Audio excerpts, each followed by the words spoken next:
1부 때도 그렇고 2부 때도 그렇고 찬양이 이렇게 가사 우리 말씀과 비슷하고 또 은혜대로운 찬양을 들으면 설교 안 하고 이거로 퉁치면 좋겠는데 예, 그래도 준비한 설교 말씀 또 나눠보도록 하겠습니다. 오늘 본문 말씀은 형제들아라는 말로 시작을 하고 있습니다. 로마서 7장 1절 말씀에도 보면 바울인 형제들아라고 시작합니다. 이 바울 서신을 보시면 바울이 무언가를 간곡히 호소할 때 그 앞에 형제들아라는 이런 말들을 하는 것을 우리가 보게 됩니다. 물론 그 뒤에 나오는 말들에는 바울의 애절한 호소가 담겨 있습니다. 오늘 본문에서 말하는 바울의 간절한 호소는 절대로 육신대로 살지 말라라는 것입니다. 그리고 그 이유에 대해서 13절 말씀을 하고 있습니다. 너희가 육신대로 살면 반드시 죽을 것이로되 영으로서 몸의 행실을 죽이면 살리니 라는 말을 합니다. 이처럼 성경은 육신대로 살면 반드시 죽는다라고 말합니다. 이 말을 다른 말로 하면 육신에게 굴복해서 육신의 요구대로 살아서는 안 된다라는 겁니다. 왜 그럴까요? 그 이유는 인간의 육체는 죽을 수밖에 없는 유한한 존재이기도 하지만 여기서 말하는 죽음이라는 것은 하나님과의 단절로 인한 영원한 형벌에 처해지기 때문입니다. 12절 말씀해 보시면 그러므로 형제들아 우리가 빚진 자로 돼 육신에게 져서 육신대로 살 것이 아니니라 라고 합니다. 육신에 따라 살아서는 안 되는 이유가 또 한 가지 나오고 있습니다. 그것은 우리가 빚진 자라는 것입니다. 우리가 누구에게 어떤 빚을 졌다라는 이야기입니까? 우리는 예수 그리스도께 생명의 빚을 졌다라는 것입니다. 예수님께서 자신의 생명을 버리심으로 우리의 능력으로는 도저히 해결할 수 없는 그런 죄의 문제를 해결해 주심으로써 우리는 죄의 용서함을 받아 생명을 얻을 수 있는 기회가 열린 것입니다. 그러므로 우리는 그리스도께 생명의 빚을 진 채무자가 되는 것입니다. 채무자는 채권자에게 빚을 갚아야 합니다. 그러므로 우리도 예수님께 생명의 빚을 갚아 나가야 합니다. 그 방법이 무엇입니까? 그것이 바로 우리가 육신이 아닌 그리스도의 영, 즉 성령님을 쫓아가는 삶이다라는 겁니다.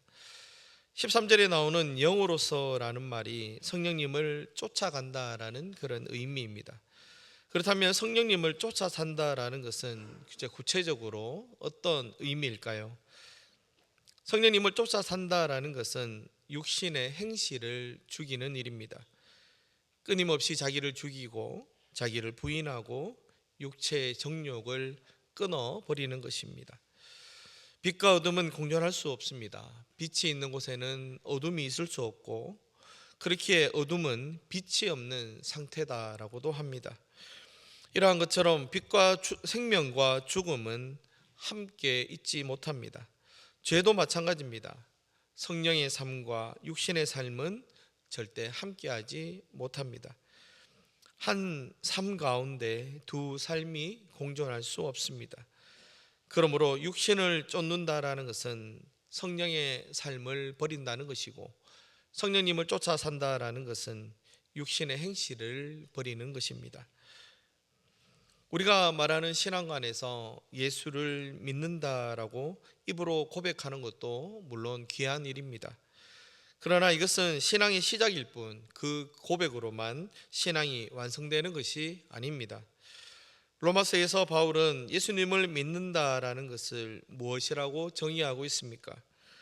그것은 성령님을 쫓아 사는 삶이요 곧 육체의 행실을 죽이는 것이다 라고 우리에게 말하고 있습니다. 믿음이라는 것은 입술의 선언에만 머물러 있는 것이 아니라 삶의 변화로 나아가야 합니다. 참된 믿음은 반드시 삶으로 드러나게 되어 있습니다.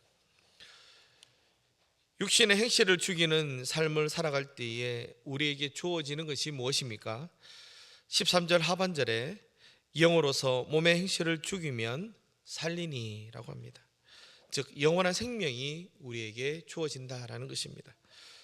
14절 말씀에 무릇 하나님의 영으로 인도함을 받는 사람은 곧 하나님의 아들이라 라고 합니다. 영원한 생명을 얻게 된다라는 것은 우리의 신분이 하나님의 자녀로 변화된다라는 것을 의미합니다. 16절 말씀에서도 우리가 하나님의 자녀라고 또 묘사하고 표현하고 있습니다. 그렇다면 구원 얻는다라는 것이 무엇입니까? 구원이란 것은 자유라고도 할 수 있습니다. 무엇으로부터의 자유입니까? 모든 죄와 세상의 유혹으로부터의 자유, 죽음으로부터의 자유를 누리는 것입니다. 그렇다면 자유를 또 다르게 표현하면 생명이라고 말할 수 있습니다. 우리가 예수 그리스도를 믿음으로 하나님의 자녀가 되어 영원한 생명을 얻기에 모든 것으로부터 자유할 수 있게 되었다라는 것입니다. 따라서 구원은 자유이고 생명이며 하나님의 자녀됨이다 라고도 할 수 있을 것 같습니다. 그러므로 예수 그리스도를 믿어 구원받은 그리스도인이라면 이러한 신앙의 정체성을 우리가 잊지 말아야 합니다. 우리가 그리스도 안에 거함으로 서서 어떤 유혹 또 어떤 죄로부터 자유하다라고 확신할 수 있어야 합니다. 그 이유는 우리는 이미 예수 그리스도와 함께 십자가에서 죽고 새롭게 거듭난 사람들이기 때문입니다. 우리는 이미 영원한 생명을 얻었으므로 더 이상 우리에게 죽음이 있을 수 없습니다. 여기서의 죽음이라는 것이 육의 죽음을 말하는 것은 아닙니다. 죽는다라는 것은 끝이고 없어진다라는 것입니다. 그러나 그리스도인에게는 어떤 상황에서도 끝이 아니다라고 하는 그러한 인식이 있어야 합니다. 그리고 우리는 어떤 상황에 처할지라도 변함없는 하나님의 자녀라는 사실을 우리가 꼭 기억해야 합니다. 영원한 생명으로 들어간다라는 것은 하나님의 자녀로 우리의 신분이 변화되는 것을 의미합니다. 원래 죄인은 하나님과 함께 할 수 없습니다. 하지만 우리가 죄로 인해 하나님의 원수였지만 그럼에도 우리를 자녀 삼아 주신 것은 하나님의 한량없는 사랑이며 은혜인 것입니다. 이렇게 하나님의 사랑으로 하나님의 자녀됨의 은혜를 입었기에 하나님의 자녀된 사람이 알아야 할 몇 가지를 말씀을 드리겠습니다. 첫 번째가 하나님의 영이 인도해 주신다라는 것입니다. 본문 14절 말씀에 무릇 하나님의 영으로 인도함을 받는 사람은 곧 하나님의 아들이라 라고 말씀합니다. 여러분이 일상의 삶을 살아가는 그런 여러 가지 바쁜 일들이 있음에도 오늘 이 예배의 자리에 있는 것 또한 하나님의 영이 여러분들을 인도해 주셨기 때문입니다. 우리가 보지도 못한 예수님을 우리의 구세주로 고백할 수 있는 것도 성령님께서 우리에게 가르쳐 주셨기 때문입니다. 또한 하나님의 영은 우리가 잘못을 저질렀을 때 양심의 가책을 느끼게 하고 찔림을 주셔서 우리가 바른 삶을 살도록 우리를 인도해 주고 계십니다. 이렇듯 하나님의 자녀라면 이 같은 성령님의 인도하심을 받으며 살아가야 하는 것입니다. 그래서 성령님의 임재를 위해서 우리에게 기도가 중요하고 말씀이 중요한 것입니다. 그런데 우리가 바른 길로 가지 못하는 것은 하나님의 인도하심을 받으려 하지 않기 때문입니다. 어떤 일에 대해서 이미 우리가 그 결정을 하고 또 행동하고 일이 끝난 뒤에 그 결과에 따라서 자기 자랑과 원망과 불평을 늘어놓게 됩니다. 우리가 놓치지 말아야 할 것은 우리 삶의 모든 영역에서 우리가 무엇을 하기 전에 주님의 인도하심을 우리가 구해야 한다라는 것입니다. 내가 감당할 만한 일은 내가 하고 내가 감당하지 못할 일들에 대해서 하나님의 도우심을 구하는 것은 참된 믿음의 자세가 아닙니다. 이러한 자세는 하나님의 영에 인도받는 자의 삶의 태도가 아니다라는 겁니다. 우리의 삶의 모든 영역에서 성령님의 인도하심을 구하는 것이 하나님의 자녀의 그런 삶의 태도인 것입니다. 두 번째는 하나님께서는 우리의 아빠, 아버지가 되신다는 것입니다. 15절 말씀에 너희는 다시 무서워하는 종의 영을 받지 아니하고 양자의 영을 받았으므로 우리가 아빠, 아버지라고 부르짖느니라. 마가복음 14장 36절 상반절에 보면 이르시되 아빠, 아버지여, 아버지께는 모든 것이 가능하오니 이 잔을 내게서 옮기시옵소서. 예수님께서도 기도하실 때 하나님을 아빠, 아버지라고 부르십니다. 우리가 기도할 때 하나님 아버지라고 부르는 것과 아빠, 아버지라고 부르는 것이 어떤 차이가 있을까요? 우리들도 크면, 우리가 어릴 때는 아빠, 아빠라고 하다가 또 나이가 들고 하면 아버지라고 부릅니다. 특히 남자 청년들은 군대 갔다 오고 나면 아빠라기보다는 아버지라고 부르는 것이 좀 덜 어색하게 느껴지기도 합니다. 하지만 딸들은 시집을 가도 아빠입니다. 그래서 아버지들이 또 어머니들이 또 보시면은 남자들이 아버지 하는 것보다 엄마, 아빠, 딸들이 아빠, 아빠 하는 것들을 더 좋아하시는 것 같습니다. 그만큼 아빠라는 말이 우리에게 더 친근하고 또 그 분을 더 의지하는 말로 우리에게 느껴집니다. 우리가 하나님을 아빠, 아버지라고 부를 수 있는 이유는 하나님께서 우리에게 종의 영이 아니라 양자의 영을 허락하셨기 때문입니다. 여기서 종이라고 하는 것은 노예를 가리킵니다.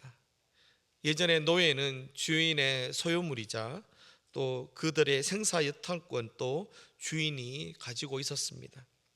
그래서 노예에게 주인이라는 존재는 무서운 사람이고 두려운 존재였습니다. 하지만 어떤 사람이 자신의 노예를 자신의 양자, 즉 아들로 삼게 되면 그 순간부터 그들의 관계는 종과 주인의 관계가 아니라 부자 관계가 되고 또 그 사람의 삶은 이전과 전혀 다른 그런 삶을 살아갈 수 있게 됩니다. 그렇다면 하나님 아버지께서 우리의 아빠, 아버지가 되신다라는 것을 우리가 깨닫게 된다라는 것은 무엇을 의미하는 걸까요? 그것은 우리의 삶 속에서 우리의 생각이나 삶이 하나님을 더욱더 의지해야 한다라는 것을 우리가 알게 된다라는 것입니다. 아이들이 혼자서 세상을 살아갈 수 없는 것처럼 우리 또한 세상 가운데에서 하나님의 인도하시는 대로 하나님을 더욱 의지하며 살아가는 것이 자녀된 자의 삶이다라는 것입니다. 그리고 우리는 하나님과 가정을 이루었다라는 것을 의미합니다. 하나님의 자녀이면 우리는 하나님과 한 가정이라는 공동체를 이루게 된 것입니다. 가정에서 구성원에 문제가 생길 때 어떻게 합니까? 모른 채 하면서 내버려 두지 않습니다. 온 가족이 함께 그 문제를 해결하려고 노력할 것입니다. 하물며 하나님께서 자녀인 우리의 문제를 모른 척 하시겠습니까? 우리의 일탈을 못 본 척 하시겠습니까? 하나님은 우리의 모든 문제를 근본적으로부터 해결해 주시는 분입니다. 이처럼 우리가 믿음 생활 가운데 우리가 하나님에 대한 사랑을 느끼고 인식하는 것은 대단히 중요한 것입니다. 그것을 우리가 깨닫게 될 때 우리는 하나님을 닮아가고 또 하나님의 자녀로서의 삶을 살아가려고 노력할 수 있게 되는 것입니다.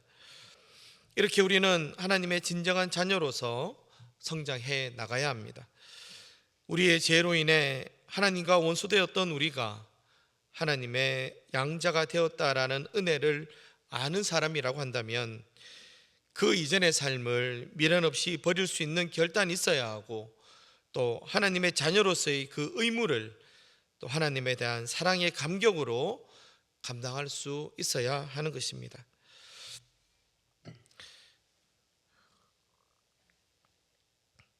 세 번째는 성령님께서 우리가 하나님의 자녀 되었다라는 사실을 날마다 친히 증언해 주신다라는 사실입니다.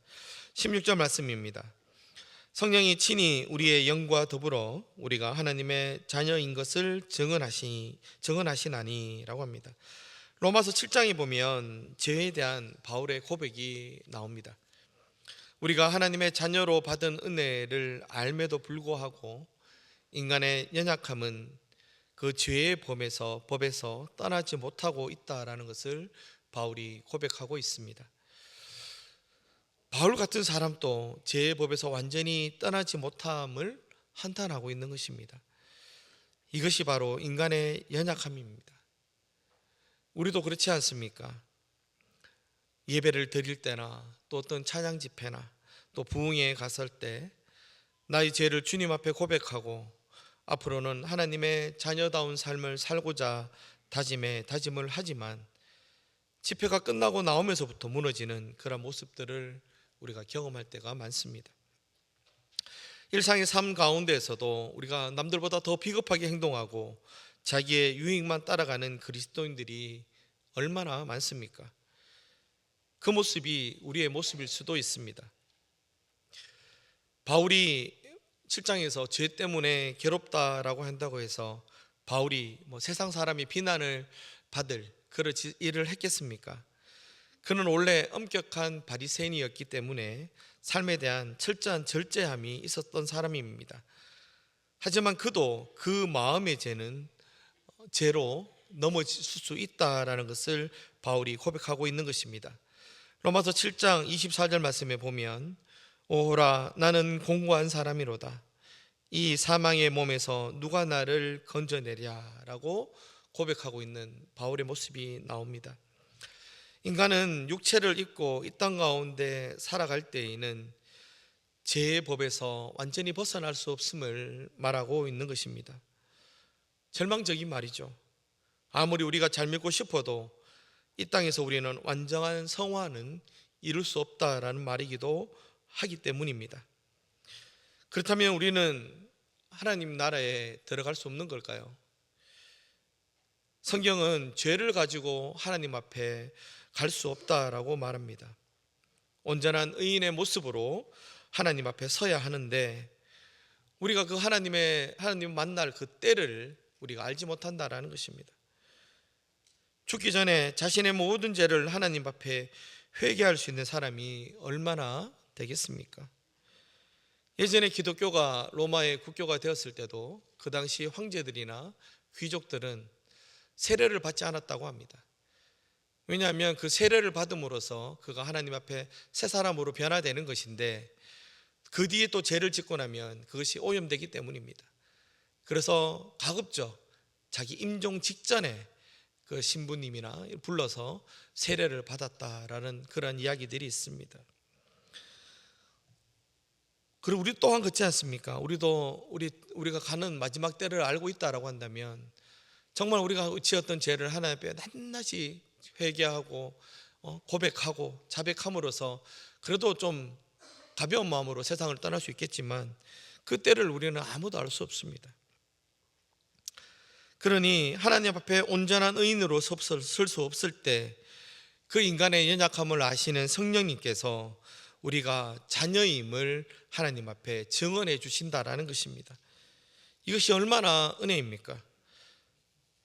제가 예전에 죄송합니다. 제가 목이 지금 계속 안 좋아서 죄송합니다. 제가 예전에 교회 앞에 있는 슈퍼에서 물건을 사고 계산을 하려고 이제 줄을 서 있었습니다. 근데 제 앞에 좀 남루한 옷을 입은 할머니가 한 분 계셨는데 그날 손님이 많고 이래서 그런지 이제 그 할머니가 이제 자기 물건을 살 돈을 계산대에 놓았는데 그 주인분이 그것을 못 받는 모양입니다. 그래서 그 주인분이 또 할머니가 약간 남루한 옷을 입고 하니까 돈을 안 냈다고 막 다그치는 거예요. 그래서 제가 그때 저는 바로 뒤에서 돈 내는 걸 봤기 때문에 앞에 그 계산대에 돈을 내시는 걸 제가 봤다라고 얘기하니까 그 주인분이 되게 이제 민망해 하시면서 별 문제 없이 그 일이 수습이 되었습니다. 만약 제가 그 순간에 그분이 돈 내는 것을 못 보았다라고 한다면 그 할머니는 굉장히 좀 곤란한 상황에 처했을 수도 있습니다. 이런 우리가 일상의 삶 가운데 이런 소소한 에피소드에도 누군가가 나를 믿어주고 증인이 되어주면 참 감사할 것 같습니다. 하지만 우리의 가장 중요한 상황에서 누군가가 나의 믿음과 나의 신분을 증명해 준다라고 한다면 얼마나 감사하고 기쁘겠습니까? 로마서 8장 26절 말씀에 이와 같이 성령도 우리의 연약함을 도우시나니 우리는 마땅히 기도할 바를 알지 못하나 오직 성령이 말할 수 없는 탄식으로 우리를 위하여 친히 간구하시니라 라고 합니다. 얼마나 은혜가 되는 말씀입니까? 우리를 대신하여 간구하시는 그 성령님께 우리를 온전하게 맡길 때 우리의 삶의 자리가 생명의 자리로 옮겨지게 되는 것입니다. 넷째는 고난이 우리에게 유익하다라는 것입니다. 17절 말씀입니다. 자녀이면 또한 상속자 곧 하나님의 상속자요 그리스도와 함께한 상속자니 우리가 그와 함께 영광을 받기 위하여 고난도 함께 받아야 할 것이니라 라고 합니다. 하나님의 자녀는 고난의 유익을 깨닫는 데에서부터 더 나아가서 고난이 필요하다라는 것을 깨달을 수 있어야 합니다. 하나님께서 사랑하는 자녀들에게 고난을 주시는 이유가 무엇일까요? 그 이유는 아픔이 없는 곳에는 죽음이 있기 때문입니다. 암이 우리에게 무서운 이유 중에 하나가 증상이 없다라는 것입니다. 증상이 나타날 때는 이미 늦어버린 경우가 많습니다. 반면 저처럼 이렇게 감기에 걸린 사람들은 몸의 재치기에 고열에 목이 이상하고 이런 것들을 하는 증상들이 나타나게 됩니다. 그래서 사람들은 감기에 걸리면 나름의 대처를 하게 됩니다. 약도 먹고 또 몸을 관리하게 됩니다. 그래서 감기에 잘 걸리는 사람들이 더 오래 산다라는 그런 연구 결과도 있다고 합니다.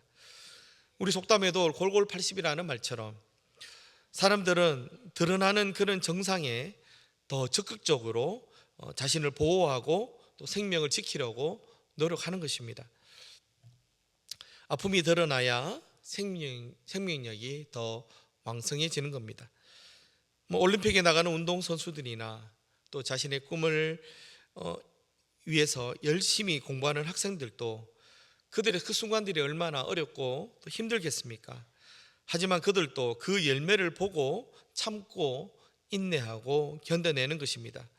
그래서 세상 사람들도 이러한 사람들을 인정하고 존중하고 있는 것입니다.